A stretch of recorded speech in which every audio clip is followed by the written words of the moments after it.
ஒரு பெண்ணோட ஜாதகத்தில் ராகு கேது தோஷங்கள் இருக்குது. அந்த பெண்ணுக்கு வரன் பார்த்துக்கிட்டு இருக்காங்க. ஒரு வரன் வந்திருக்கு.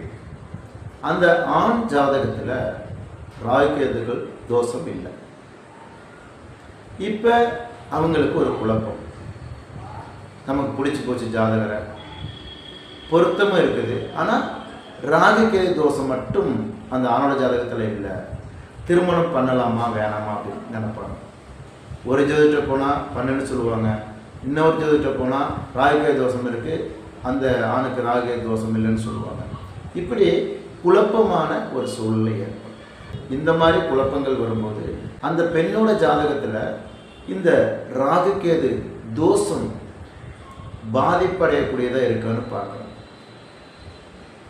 லக்கணத்தில் ராகு, 7ஆம் இடத்துல கேது, தனித்த கேது இடத்துல இருக்குது.